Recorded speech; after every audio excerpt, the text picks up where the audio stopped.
ಮತ್ತೆ ಧರ್ಮಸ್ಥಳ ಹೆಣವೂತ ಪ್ರಕರಣಕ್ಕೆ ಈಗ ಬಿಗ್ ಟ್ವಿಸ್ಟ್ ಸಿಗುತ್ತಾ ಇದೆ. ಚಾರ್ಜ್ ಶೀಟ್ ಸಲ್ಲಿಸಿತು SIT. ಎಲ್ಲ ಒಂದು ಸಿದ್ಧತೆಯನ್ನು ಮಾಡಿಕೊಳ್ಳಲಾಗ್ತಾ ಇದೆ ಚಾರ್ಜ್ ಶೀಟ್ ಅನ್ನು ಸಲ್ಲಿಕೆ ಮಾಡೋಕೆ. ಧರ್ಮಸ್ಥಳ ಪ್ರಕರಣ ಹೆಣವೂತ ಪ್ರಕರಣಕ್ಕೆ ಸಂಬಂಧಪಟ್ಟಂತೆ ಈಗ ದೊಡ್ಡದಾದಂತಹ ಟ್ವಿಸ್ಟ್ ಸಿಗುತ್ತಾ ಇದೆ.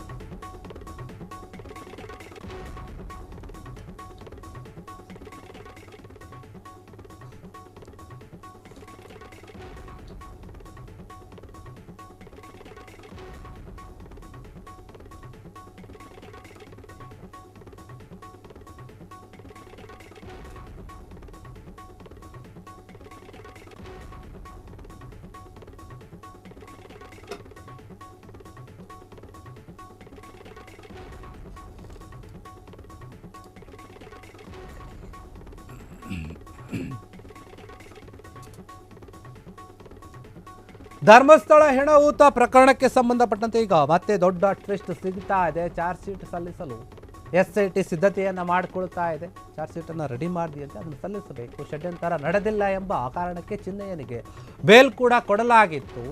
ಮಧ್ಯಂತರ ವರದಿಯ ಕಾಪಿ ಜಯಂತ್ ಟಿಗೆ ಒದಗಿಸಲು ಕೋರ್ಟ್ ಸೂಚನೆ ನೀಡಿದೆ. ಅವರಿಗೆ ಕೊಡಬೇಕು ನೀವು ಅಂತ ಹೇಳಿ. ಒಟ್ಟಾರೆ ಚಾರ್ಜ್ ಶೀಟ್ ಸಲ್ಲಿಕೆ ಆದರೆ ಸಾಲು ಸಾಲು ಅರೆಸ್ಟ್ಗಳು ಆಗುತ್ತಾ ಎನ್ನುವಂತಹ ಪ್ರಶ್ನೆ. ಹಾಗಾದರೆ ಚಾರ್ಜ್ ಶೀಟ್ನಲ್ಲಿ ಯಾರು ಆಗ್ತಾರೆ ಆರೋಪಿಗಳು, ಯಾರ್ಯಾರು ಇರಬಹುದು? ಈಗಾಗಲೇ ಹಲವರಿಗೆ ಈ ಒಂದು ವಿಚಾರದಲ್ಲಿ ನಡುಕ, ಕೆಲವರಿಗೆ ಭಯದ ಭೀತಿಯ ಆತಂಕ ಕೂಡ ಎದುರಾಗಿದೆ. ಮತ್ತೆ ಗರಿಗೆದರಿದೆ ಈ ಒಂದು ವಿಚಾರದ ಬಗ್ಗೆ ಚರ್ಚೆ. ಧರ್ಮಸ್ಥಳ ಹೆಣವೂತ ಪ್ರಕರಣ ಏನಿದೆ ದೊಡ್ಡ ಮಟ್ಟದಲ್ಲಿ ಸದ್ದಾಗಿತ್ತು. ಈಗಲೂ ಕೂಡ ಅದು ಇನ್ನೂ ಬಗೆಹರಿಯದಂತಹ ವಿಚಾರ. ಹೀಗಾಗಿ SIT ತಂಡ ಏನಿದೆ ಇದಕ್ಕೆ ಸಂಬಂಧಪಟ್ಟ ಹಾಗೆ ಚಾರ್ಜ್ ಶೀಟನ್ನು ಸಲ್ಲಿಸೋಕೆ ಎಲ್ಲ ರೀತಿಯಾದಂತಹ ಒಂದು ಸಿದ್ಧತೆಯನ್ನು ಮಾಡಿಕೊಳ್ಳಲಾಗ್ತಾ ಇದೆ.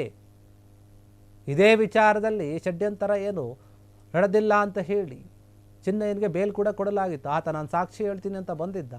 ಆತನ ಮೇಲೆ ಸಾಕಷ್ಟು ಆರೋಪಗಳು ಕೇಳಿ ಬಂತು. ಆಮೇಲೆ ಆತಗೆ ಜಾಮೀನು ಸಿಕ್ತು. ಈಗ ಮಧ್ಯಂತರ ವರದಿಯ ಕಾಪಿಯನ್ನು ಜಯಂತ್ ಟಿಗೆ ಕೊಡಬೇಕಂತ ಕೋರ್ಟ್ ಆದೇಶವನ್ನು ಕೊಟ್ಟಿದೆ, ಸೂಚನೆ ನೀಡಿದೆ. ಹೀಗಾಗಿ ಒಂದು ಚಾರ್ಜ್ ಶೀಟ್ ಸಲ್ಲಿಕೆ ಆದರೆ ಸಾಲು ಸಾಲು ಅರೆಸ್ಟ್ಗಳು ಏನಾದರೂ ಆಗುತ್ತಾ? ಚಾರ್ಜ್ ಶೀಟ್ನಲ್ಲಿ ಯಾರ್ಯಾರು ಆರೋಪಿಗಳಾಗಿರ್ತಾರೆ, ಯಾರ್ಯಾರ ಹೆಸರುಗಳು ಕೇಳಿ ಬರುತ್ತೆ.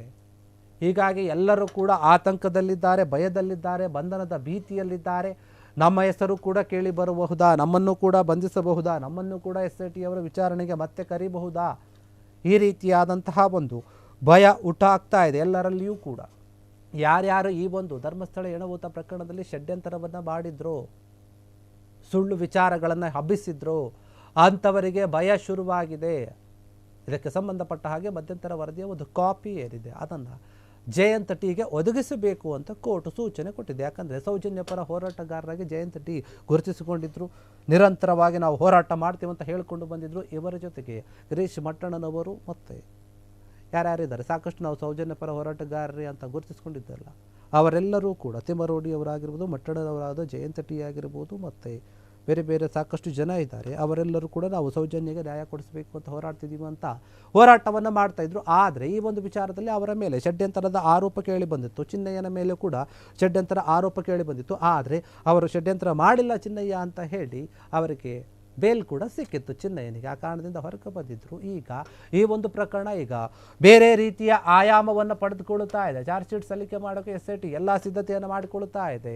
ಅದರ ಒಂದು ಕಾಪಿ ಏನಿದೆ ಜಯಂತ್ಗೆ ಕೊಡಬೇಕು ಅಂತ ಕೋರ್ಟ್ ಕೂಡ ಆದೇಶ ಕೊಟ್ಟಿದೆ. ಈ ಹಿಂದೆ ಕೂಡ ಕೆಲವೊಂದು ಆದೇಶ ಕೊಟ್ಟಿತ್ತು. ಯಾಕಂದರೆ ಸೌಜನ್ಯ ಪರ ಹೋರಾಟಗಾರರಿಗೆ ಸುಮ್ಮನೆ ನೀವು ಕರೆಸಿ ತೊಂದರೆ ಕೊಡೋ ಹಾಗಿಲ್ಲ ಅಂತ ಹೇಳಿ ಕೋರ್ಟ್ ಆದೇಶ ಕೊಟ್ಟಿತ್ತು. ಅದು ಕೂಡ ಒಂದು ದೊಡ್ಡ ಮಟ್ಟದಲ್ಲಿ ಗೆಲ್ಲುವಂತ ಭಾವಿಸಿದ್ರು ಸೌಜನ್ಯ ಪರ ಹೋರಾಟಗಾರರು. ಆದರೆ SIT ತನಿಖೆಯನ್ನು ಮುಂದುವರಿಸಬೇಕು, ಅದಕ್ಕೆ ತಡೆ ನೀಡೋಕೆ ಸಾಧ್ಯ ಇಲ್ಲ ಅಂತ ಕೂಡ ಹೇಳಿತ್ತು. ಇದೇ ವಿಚಾರವಾಗಿ ಈಗ SIT ಮತ್ತಷ್ಟು ತನಿಖೆಯನ್ನು ಮಾಡ್ತಾ ಇದ್ದಾರೆ. ಅದಕ್ಕೆ ಸಂಬಂಧಪಟ್ಟ ಹಾಗೆ ಚಾರ್ಜ್ ಶೀಟನ್ನು ಸಲ್ಲಿಸೋಕೆ ಎಲ್ಲ ರೀತಿಯಾದಂಥ ಸಿದ್ಧತೆಯನ್ನು ಮಾಡಿಕೊಳ್ತಾ ಇದ್ದಾರೆ. ಇದರ ಮಧ್ಯಂತರ ವರದಿ ಏನಿದೆ ಅದರ ಒಂದು ಕಾಪಿಯನ್ನು ನೀವು ಕೊಡಿ ಜಯಂತ್ಗೆ ಅಂತ ಹೇಳಿ ಕೋರ್ಟ್ ಆದೇಶ ಕೊಟ್ಟಿದೆ. ಆ ಒಂದು ಕಾಪಿ ಅಥವಾ ಚಾರ್ಜ್ ಶೀಟ್ ಸಲ್ಲಿಕೆ ಆದ ನಂತರ ಯಾರ್ಯಾರ ಹೊಸಬರ ಹೆಸರು ಕೇಳಿ ಬರಬಹುದು, ಅಥವಾ ಯಾರಿಗೆ ಬಂಧನದ ಭೀತಿ ಎದುರಾಗಬಹುದು, ಯಾರು ಅರೆಸ್ಟ್ ಆಗಬಹುದು, ಯಾರು ಆರೋಪಿಗಳು ಆಗ್ತಾರೆ, ಈ ಎಲ್ಲ ವಿಚಾರಗಳು ಕೂಡ ಚರ್ಚೆ ಆಗ್ತಾ ಇದೆ. ಈ ಒಂದು ವಿಚಾರದಲ್ಲಿ ನಿಜವಾಗಿಯೂ ಕೂಡ ಯಾರು ಷಡ್ಯಂತ್ರವನ್ನು ಮಾಡಿದ್ರು ಅವರಿಗೆ ಈಗ ಬಂಧನದ ಭೀತಿ ಎದುರಾಗಿರುವಂಥದ್ದು.